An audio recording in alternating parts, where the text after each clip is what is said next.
there is a distinction between what I do and what a lot of other people do. When people are like, okay, so what's your style? I say, well, look, this is my style, right? All of these bodybuilding trophies. That's not the point. What is your style? And they'll take a second and they're like, I mean, I like CrossFit when I was doing it. I'm like, fantastic, great. I'm going to build you a program around one heavy lift followed by a 5 to 15 minute Metcon.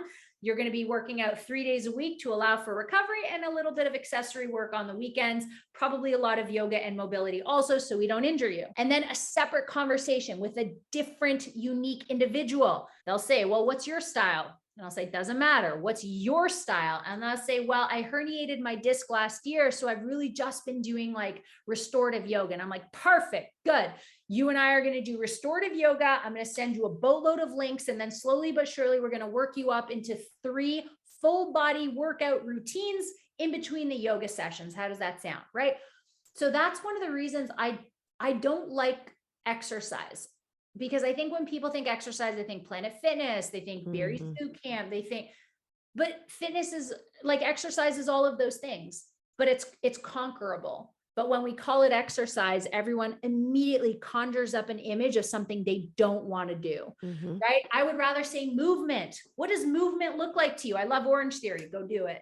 I love berries. Go do it. I want to bodybuild like you. Great. Come on. Let's go. You know, that is my approach, meeting you where you're at.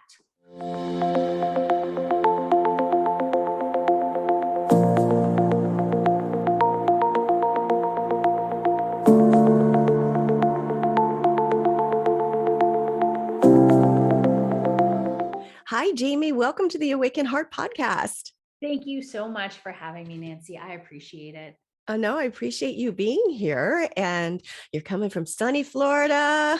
Yes. Yeah. Where the sun never stops shining. Right. And so you can take your fitness out there in, 20, pretty much 365 days of the year besides the hurricane seasons and stuff. So yeah, right. That's the only thing. It's totally great in Florida, except when everything gets destroyed because of hurricanes. Exactly. And I was in California for 21 years before moving to Portland like 3 years ago. And I'm just like definitely in the cold space here. I do miss the sun. So I will be gravitating towards some environment like yours again. I was going to say, we'll get you down here soon enough. So I gave a little bit of an introduction in the intro, and I would love to hear, more about your fitness journey. I love what you're doing as far as you do a lot of work, because when we are in physical health, it starts with the inside about how we feel about ourselves, what we're putting into our bodies, our mental, emotional state. And then we can create, this physical excellence, which you have, like, hello, like you've got to go to our website. We're going to post it in the show notes. Like her body is like, boom. And the stories of transformation she has on her site is really impressive. But what is so impressive is how you developed that it comes with self-love and an inner knowing, and you worked from, struggles from the inside and you changed your outer. So can you give a little bit of your background and what led you into this physical fitness journey?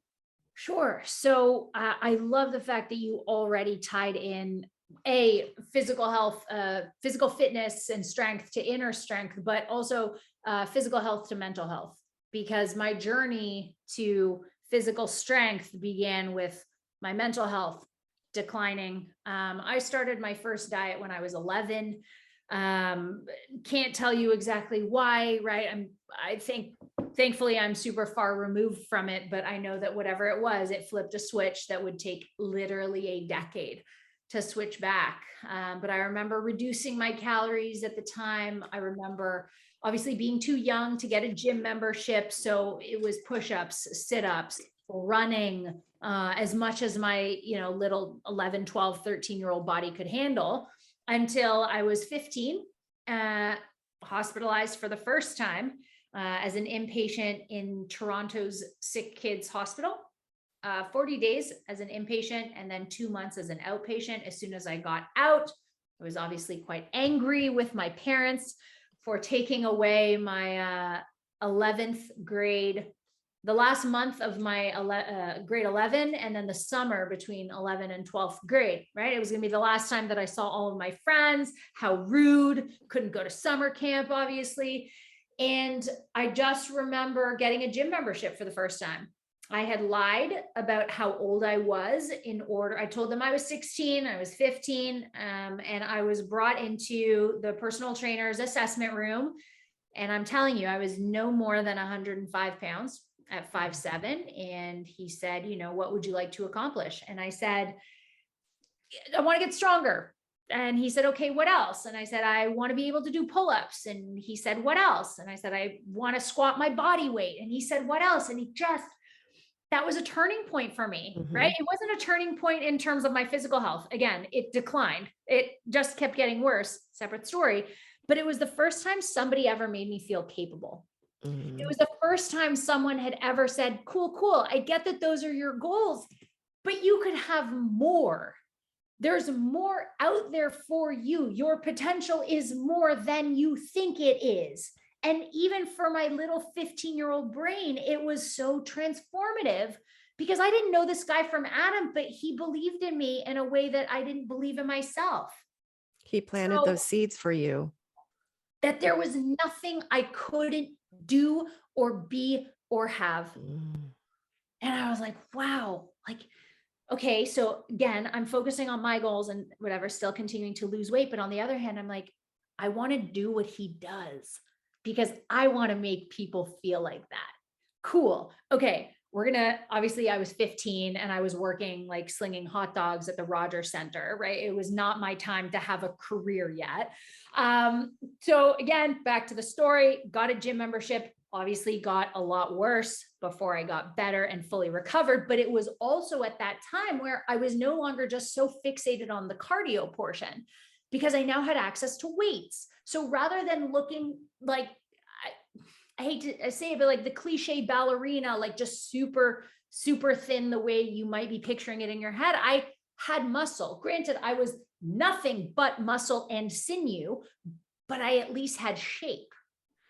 So that is also what got me started in falling in love with strength, because now people assumed I was strong and they asked me to lift things and they asked me to flex. And I was like happy with what I saw in the mirror. And I was like, man, if some is good, more is better. So now it was zero cardio whatsoever. It was just 3 hours of working through every single machine every single day. And I was in love with it. So somebody planted those seeds for you and you felt validated and you just really went for it. So initially, maybe you went for cardio because I know that you had struggles with anorexia. Yeah.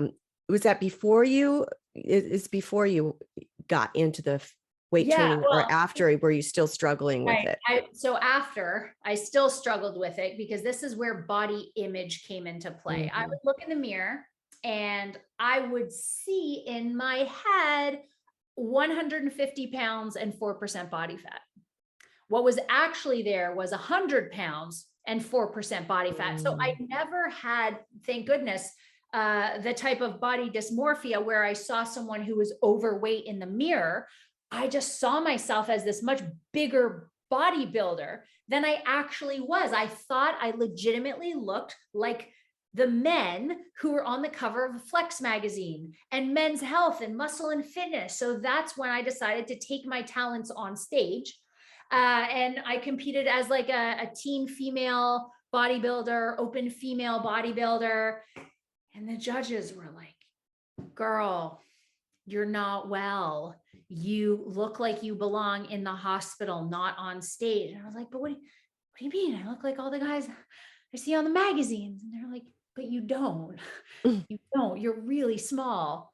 So that an actual conversation between myself and a judge essentially helped change my life and my course of history when he told me that I shouldn't consider getting on stage until I had put on at least 50 pounds. Like, okay, so what you're saying is that in order to be good, I have to be bigger. Okay, cool. Not a problem. And that, right? And that's how I kind of got more into body building rather than just the sport of bodybuilding. So you were open to taking those suggestions or taking those critiques from people in the industry or other people, and you integrated it. You were willing to make the changes that you needed to change. Now, question. So this started all around like when you were 15. So that was about 20 years ago. And that was, I'm just trying to put what was out in the world or what was in the media or what was considered like Yeah. beautiful Yeah. 20 years ago. So what was that? 2000 and like 2000, early 2000s. 2002. Yeah. So we had bell bottoms, we had Parasuco jeans, we had Affliction shirt. Everything was really tight. It was back in the day where runway models, and whether it was runway models, Abercrombie models, or Nike models, there was no alternative shape. You were just straight up and down, right? It was the thin is in, period, full stop. Yeah. And back in those days, I lived in LA. So I had my little Frankie B's. I mean, I was like probably 30 to Right? 31 or something, little Frankie B's. So it's like those little crop tops and little tiny. And it was those Hudson jeans. I couldn't fit in them because I was little, even though I was small, I had curves, but it was straight up and down. Also, I can't believe we're fashion, very important. The juicy velour tracksuits. Yes.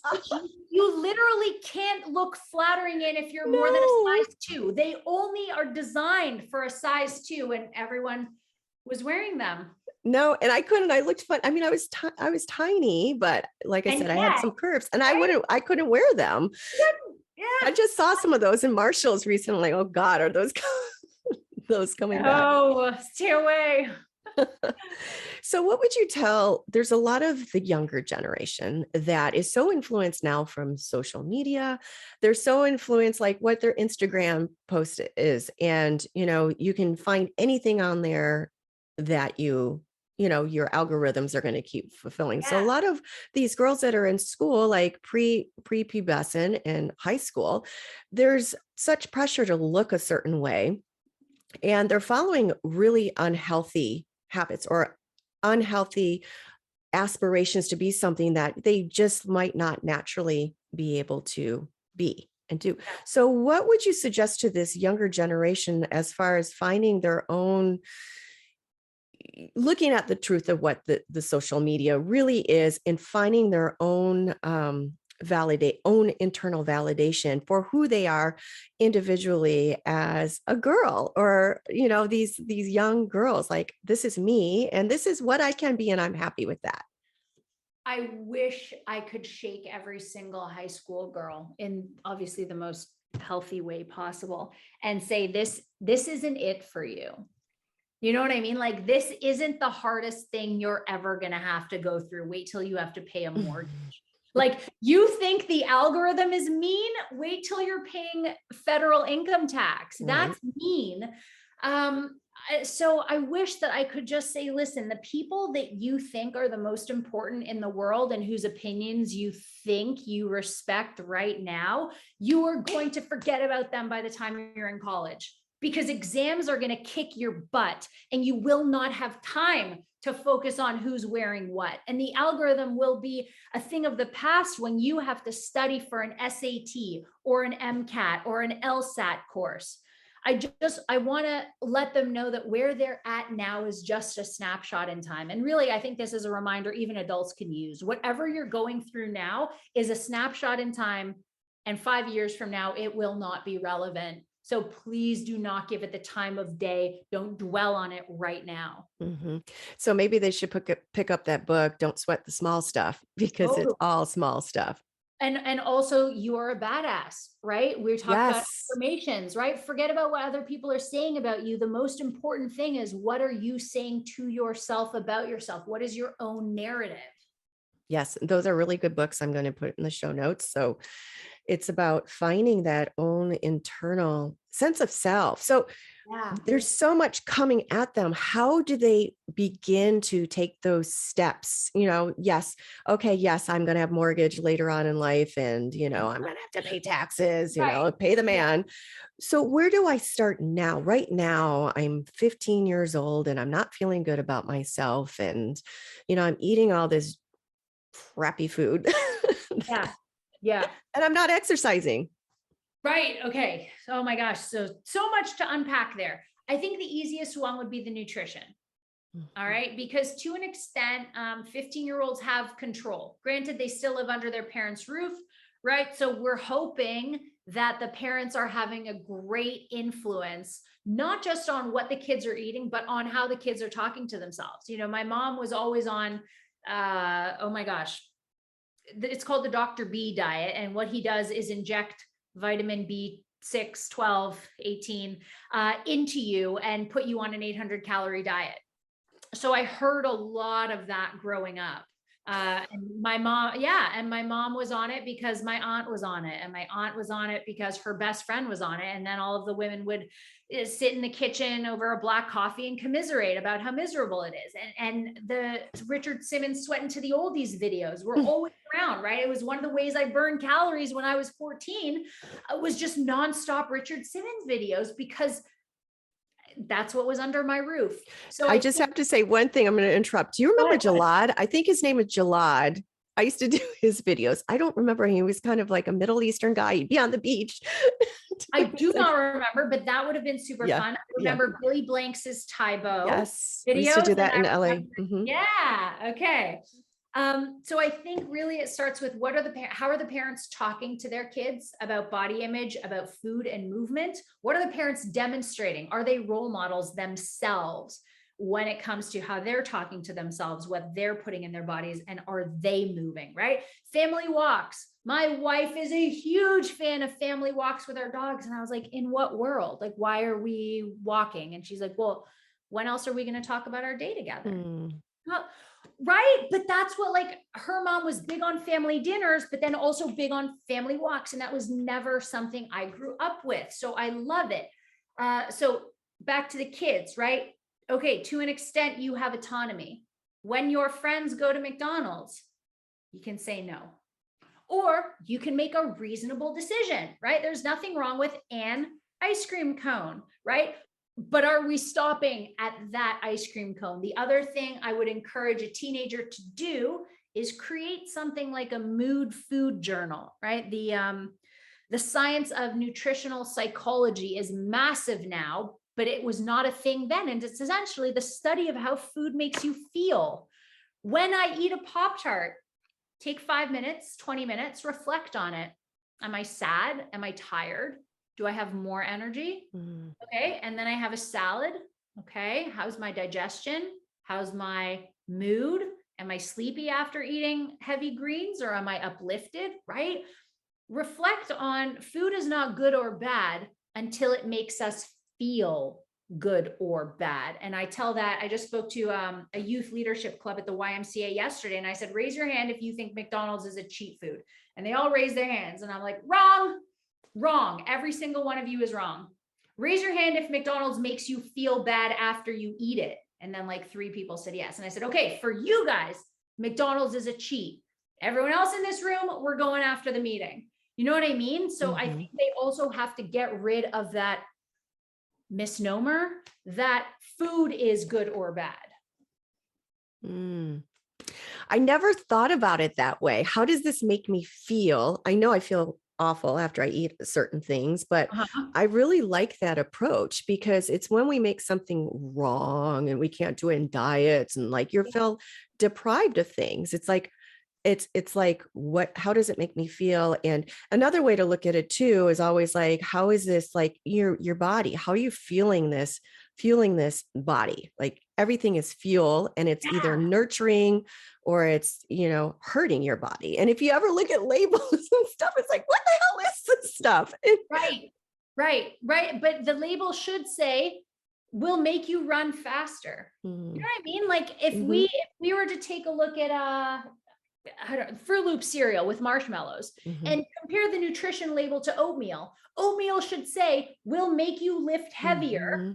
And then the Fruit Loops with marshmallows should say, will put you to sleep. And then it'll be your decision whether you're looking to lift heavier after eating it, or whether you're looking to like go to bed because it's a midnight snack. That'd be nice and ideal, but we understand, we know why. We're not going to delve into that, but it's like, let's keep eternal patience by like putting these ingredients in this stuff that, they don't it wake us up, because then there goes these patients. Of course. Of Yeah. course. Yeah. So, but yeah, that'd be wonderful if they did something like that. And yeah, I really like that approach, because I know for myself, diets never work, but I always eat generally healthy. And I know, okay, I'm going to go get my McDonald's Big Mac that I get once or twice a year because I like the taste. But I know Yeah. for me, it's crap. I know there's nothing healthy in that, but all right, I'm going to have my Big Mac and I'm going to have my shake. And then the next day I eat, healthy and lean and clean. It's all about balance and moderation. I find, at least for myself in the life, and it sounds like, you have all the education of what is really good for the body, but then it's also moderation. How does it make you feel? It's not shaming yourself for doing a certain thing.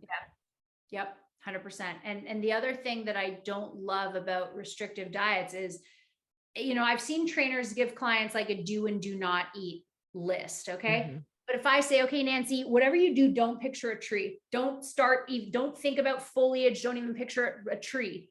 Yeah. What does your mind do? Makes sense. You're like, "Ah, damn it. I just thought, yep. Yeah, you got me." So if I say, okay, Nancy, don't eat, what are you going to do? Even if you didn't like it, you'd start craving it, Mm-hmm. because that's just what you do, right? If you have kids and you say to your kid, don't date this person, they're bad news. What are they going to do? Oh my God. Of course they're going to date that person, right? Because like it's our instinct to rebel. So that's the other reason I don't tell my clients that there's anything they can't have, because I don't want them to start white knuckling it until Sunday night. And then they're like, okay, it's fine. I ate it. I ate too much of it. I'll start my diet on Monday. Right. Mm-hmm. If I give you a little bit of it, whenever you crave it, again, just like you said with that Big Mac, your body's going to give you feedback and you're going to say, this is why I don't have it every day, because it's miserable and I feel bad. Right. Or you enjoy it and it's bad, and then you just clean up. Because I do, when I have a good Big Mac, I'm like, it's good, but I know it's like not good for me. Yeah. Right. And you have it, like you said, once or twice a year. That's it. Yeah. All in moderation. Yeah. So, God, I was going to say something else just before I'm like, it went whoo out of my thoughts. So we'll go into what we were talking about before we hit record. There's a lot of body positivity going on in the world today. Like, it's all good you should always love yourself inside, have that own self-love and love yourself no matter what. But there is like this obesity where you're maybe a couple, 100 pounds or so overweight, and you're taught it's being pushed to be so positive about that. And who needs exercise in that? And it's, we're even seeing billboards where there's morbidly obese people. And what do you think about, what do you feel about that whole movement? They're going to end up very sick, they're going to end up, it's good to be okay and love yourself, but then it's not okay because you're going to have heart problems, the blood issues, and, it's just not generally healthy. Agreed. Yeah. So what do I think about it? I think you and I Yeah. have the same thoughts about it. Yeah. I struggle, right? I'm the daughter of someone who was a chain smoker. And I would see, and it's such a cliche comparison, and I have heard it before, but maybe it's because I'm in the fitness industry, but like, whenever you see a smoker now in 2022, you glare at them. Oh my God, they're stinky and they're stinking up your air, and you know how bad it is for them. And they know how bad it is for them. And in Canada, they actually have warning labels on the cigarettes, but it'll be like the photo of someone with throat cancer, and there will be a hole, and they make you look at that when you buy or there's a black lung or like a deceased fetus on the cover in order to deter you from purchasing that pack of smokes. But I don't see stuff like that on a Big Mac, right? And I don't see stuff like that on Cinnabon. There's no deterrent, right? Even though the abuse of food is just as much of a problem as the abuse of alcohol or cigarettes. And the problem that I don't think people realize is exactly what you said, right? It's your heart. It's not just your body or what you look like. People are like, I don't know what people think fat is, but it's like a living, breathing, expanding, contracting thing that could sit on top of your organs organs like your spleen and your kidneys and your diaphragm and all of the other stuff that's in there is now going to be squished and contracted because it's surrounded by fat. And the spleen needs space to breathe in order to do what it does. And the kidneys and the liver need space. They don't need to be constricted. Also, if you've ever tried pouring maple syrup out of a bottle versus water out of a bottle, it looks very different, right? When your blood is full of fat and toxins, it is maple syrup. So the reason people get heart attacks is because it's like trying to push liters and liters of maple syrup out of a tiny little organ across a much larger surface area than it should be. So not only is the blood more viscous, but it has further to travel, and it is having such a hard time because it hasn't gotten bigger. You've gotten bigger. Yeah. And even the Is that skinny. enough passion for you? I just want to. Oh my God, no, I'm watching you. I love your energy. I'm like, oh my God, I love this woman. She's, Oh my God. I love it. You're just so, no wonder you have so many people working with you, and your Instagram, you've got so many follows. I absolutely love your energy. I was just like enthralled by it. Thank you. Now I wanted, there's another side Passion. of the coin, right? Yes. I had somebody ask me on a podcast last week and say, well, what do you think about Lizzo's big girls? I said, love them. Love them. Why? Because they can do stuff with their body that I can't do. Do I wish that they were a little bit smaller? Okay, yeah. But in the way that they exercise, this is so important, and the way that they move their bodies, they're doing something that someone at 135 pounds can't do. And I respect the crap out of them. So they have this balance of fitness and being overweight. Long term, I don't know what that's going to look like. I don't know how safe it is. But right now, they are taking care of themselves from the movement side of things, even if it's not from the diet side of things. Mm-hmm. And I think that is an important distinction. I'm sorry, go ahead. No, totally. I totally agree with that. And I have seen bigger girls, like much bigger girls than myself, like such they can do so much more physically than I can. I used to do, it was called Goddess Fitness when I lived in California, and it was pole and it was aerial hoops. And I did it for 11 months, like, probably went to like 10 classes a week. And literally there's only so much flexibility I could get in some of these moves. And these women that were probably like, I don't know, couple 100 pounds, literally could go to that pole, and literally they looked like air. They looked so graceful and so beautiful, and they were weightless. And then they just move themselves up that pole, and like they're upside down and they're splaying these long splays, and you're just in awe of them. Oh, yes. Crazy. Yeah. So you can be in such, physical shape, but in the long run, it's addressing that maple syrup and the fat. Issues that's going to, get to you in the end. So yeah.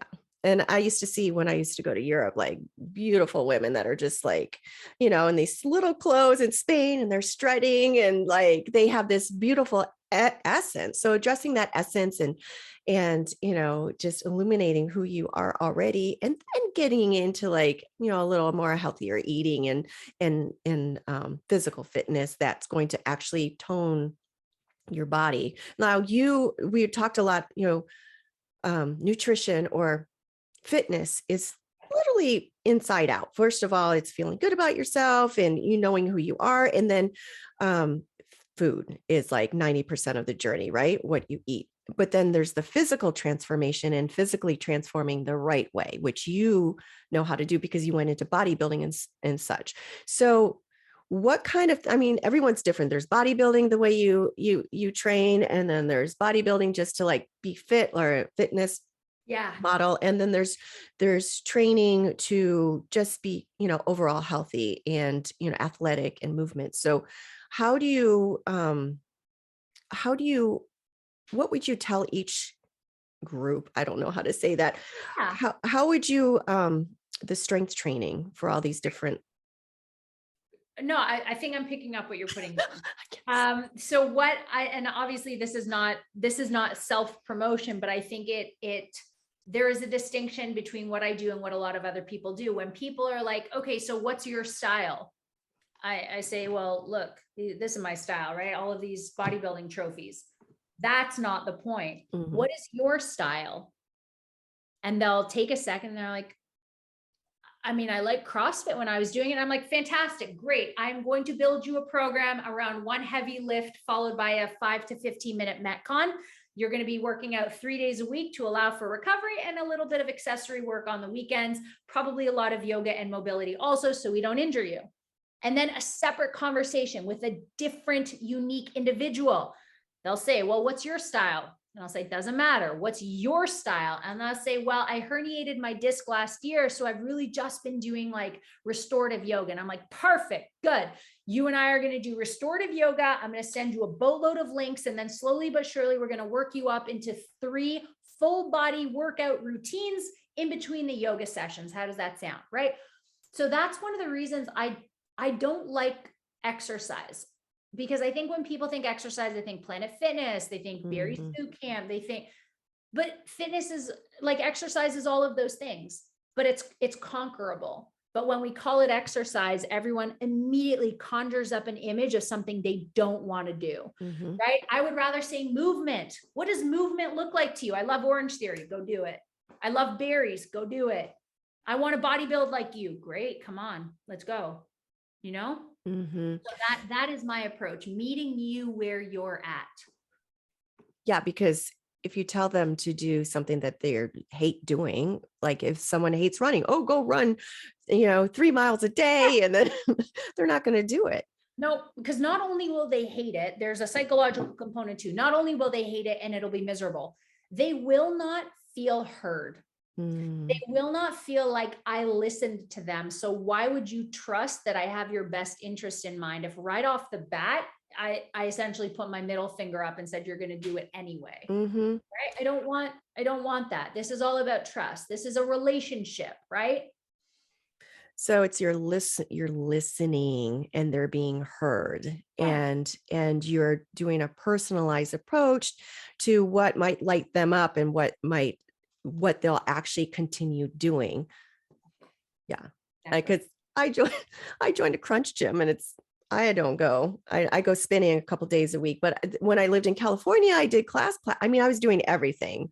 I was out. I mean, I was Pilates. I was doing the reformer, which was gnarly. I've done every single thing, and I've enjoyed it. I like classes. And there was a period of time when I would work at the gym, but now my gym isn't very close, and I just don't go. And so the trainers at a lot of these gyms and these facilities are not necessarily like you, listening to what your client needs and, catering an approach that's specific to them. They're like, boom, boom, boom. Okay, go on this machine, do these lifts. It's like, it's so boring. And it's no wonder there's so much transformation from your clients. So can you give us one or two stories of, really huge transformations from some of your, maybe one or two of your clients? I'm sure there's hundreds of them, but is there anything that's a big standout? Like maybe something that, a client that really transformed from really not, maybe just not physically, but really not owning themselves, For sure. So again, and this speaks to the individuality of the program, but also the integration with mental health. I had a client came to me, they were in an unhappy marriage. They were not treating their body with respect. They struggled with an eating disorder. Like we were lucky. They were lucky to get 500 to 800 calories per day. They were in a job that they weren't super happy with. And the way they spoke to themselves is the way I would not speak to my worst enemy. Like the stuff that they would say to themselves about themselves was just super awful. So we started the Inner Outer Strength program, which is 70% mindset, 30% health set, as opposed to typical personal training, which is like 70% health, 30% mindset. And we worked on, first eliminating who she was following on social media. Like forget water, forget food, forget movement. I said, today you're going to remove 50 people that you are following from Instagram, because step one, control your environment. It's making you unhappy. All right. So then, we removed the 50 people. We started getting her doing affirmations. She was journaling once a day, every day. Then we started adding more water. So her brain would have more fluid, her body would have more fluid to think. Then we added slightly more calories because I told her she could only earn her workouts if she was fueling properly, right? We said that food is fuel, it's not good or bad. So we bumped her calories up. Anyway, 5 months in, she's gotten a divorce. She has moved out into her own apartment. She has been able to afford it by getting a new job that she adores that pays more. And lastly, she just had breast reduction surgery, which she treated herself to so that she could feel comfortable in her own skin and her outside could reflect her inside. Wow, that is really incredible. Right. And it's not about how much weight she lost because she didn't have any weight to lose. It's about what changed in here in the mind, what changed in her heart, what was coming out of her mouth changed. And as a result, her life changed, right? I don't have any story, Nancy, of any client who's lost 150 pounds. I mean, I may, I think I did. I think I do, but I don't, that's not what I remember. I would remember how that person finally asked for a raise, right? Finally got the confidence to ask for a raise or move across the country or sell their house with no plan whatsoever because they had the confidence to do it. Those are the transformation stories I carry with me. That's almost, it's making me want to cry. That is an incredible transformation. Incredible. You literally changed her life. Like she did her own work, but you were the one that was guiding her and gave her the inspiration, gave her the blueprint to go and do that for herself. And literally her whole life has changed. Yeah. Beautiful. I love it. It's so beautiful. And I love everything that you're doing. And it's so important. It's just not this external thing, which is our vehicle for our souls and ourselves to, it's the thing that's going to keep us. Yeah. Yeah. So, and I know you have different programs. Like, can you tell us where people can find and work with you? And I see you have a bunch of different coaching programs and, silver, gold, and platinum. Can you kind of go in and explain a little bit of how to work with you? So again, I don't love the idea that there's just one cookie cutter plan for everyone, right? So I have tiers, and the tiers vary based on communication and customization because some clients prefer more accountability. Some clients potentially who have an injury or limitation need more customization. So I don't want to stick them with the cookie cutter plan. Now, if you've just been out of the gym for 3 years and you pretty much know what you're doing, okay, then a cookie cutter plan is appropriate for you. And I have that also. So those are the 3 different tiers, right? Silver, gold, platinum. You want more of me? Fantastic. Good. I got a plan for that. Don't want to hear from me but once a week. Also have a plan for that. And then, as I mentioned, the inner outer strength program is is the program for people who are like, I would love to work with you, but I think I need a therapist first. I say, wait a second, I got you.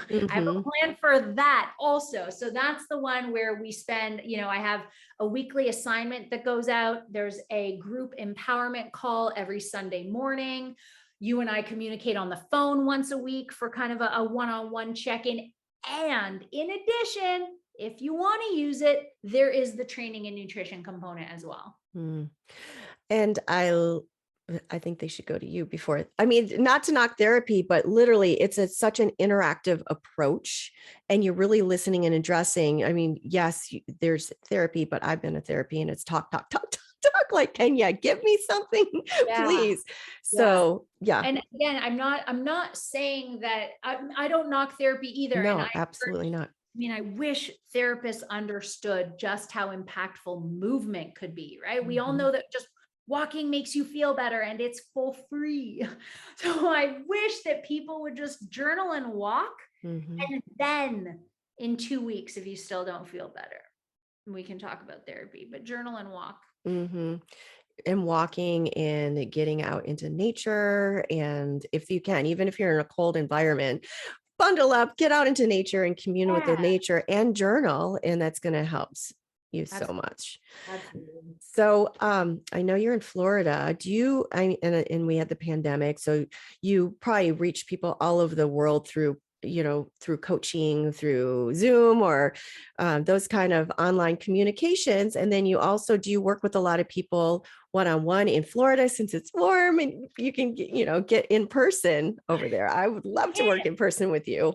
You can, and for you, I would. However, I am selfish. And why would I work for 60 minutes with one person when Absolutely. I could hop online and answer 10 emails in 60 minutes, plus make a story that goes out to 103,000 people, right? So if you need me one-on-one, I will do a one-off session if you're in Florida, but I prefer the impact over the income. And I want to talk to as many people in one shot as I can. And unfortunately, that one-to-one limits my ability to do that. Absolutely. And that's what a lot of coaches are doing, not just, physical fitness, but people that are all these other programs. It's online. They're getting away from the one-on-one. And that's the beauty of what social media is right now, and internet used the right way, because you can impact so many people at the same time, globally, and your reach is that much farther. That's it. So I think going back to your previous question, if they want to find me, obviously Instagram is the best way to do that. I respond to all of my messages personally. You could also go to jaimefiler.com, though that's not as interactive as actually messaging me on Instagram. That would probably be the best way to get in touch. I love that you actually answer. It's not a bot. Bot. You're actually, answering and interacting with everybody on social, because you can reach out to somebody that you're feeling influenced by, but then you never hear back from them. They're not having that integration or that relationship with their audience or their So right now, what is lighting you up? We're going into 2023. Actually, this is airing in January 23. So what do you see for yourself in your business and for all the beautiful people that you're helping in 2023? What is your vision? I love that. So I have one vision. It's to expand my team. So I'm in conversation with an actual board certified therapist right now, and I would love to have her on the team, because there are some people whose anxiety and depression, it is beyond the scope where just journaling and a walk will help. Mm-hmm. So I figure if I have a therapist that I trust and I know, and who is she's also a client of mine, so she knows how I converse with clients, what kind of training protocol. She takes her own physical fitness seriously. My people will trust her more, but also I'll feel better about referring my people to her. So she's going to join the team. And also my wife currently works for me as an assistant coach 2 days a week. She's beautiful, by the way. You guys make a great couple. Thank you. And I want to get her busier, because we have a very different approach. I am much more empathetic, understanding, patient. My wife is the Jillian Michaels to my Bob Harper. So there are some people who are just like, listen, like, I love what you do, the anxiety and the mental health, but like, I need an actual coach. And so again, rather than refer out to someone else online, I'd rather just say, take my wife, please. Mm-hmm. Yeah. So you're going to have like a full wellness, you're already doing the mental, emotional thing, but then having somebody that, like you said, just journaling and writing that really need a little more than what you can actually give is on your team. So they're literally mind, body, and spirit all in one place, all in one shot. That is it. And do you have steps in place, or do you have the blueprint or whatever? Is it already being structured where it might be launching in 2023, early, mid? Yeah. So we're going to start with individual sessions and then go to a group format. So the same way I have a Sunday morning group, she would host her own group that's a little bit more focused on mental health and what people are struggling with, rather than those who are kind of struggling, but like really just want education and inspiration. I love it. I love it. I'm going to lead so many people that I run into and talk to you and your website and your programs and your team. I love everything that you're doing. I absolutely love your energy. I want to be your best friend. I wish I lived in Florida. I'm moving to St. Petersburg. Like, knock, knock, knock. Let's go hang out. Yeah. I'm just gonna, my Katie's going to be like, Jamie, Nancy's here again. She can come too. Anytime. Yes. here. Well, great. Thank you so much for coming. One more thing before you go. Yeah. I always ask all my guests this. What does it mean for you to live with an awakened heart? To live with an awakened heart means to also live with an open mind. Mm-hmm. Awakened heart, an awakened and opened mind. Yeah. Thank you. Yeah. Beautiful. Pleasure. Simple, succinct. Yeah. Let's do this. Well, thank you very much for coming on today. And I really appreciate your heartfelt stories, your energy, everything that you're doing for people and women, men, everybody. So thank you. Thank you so much. Pleasure is mine. Thank you.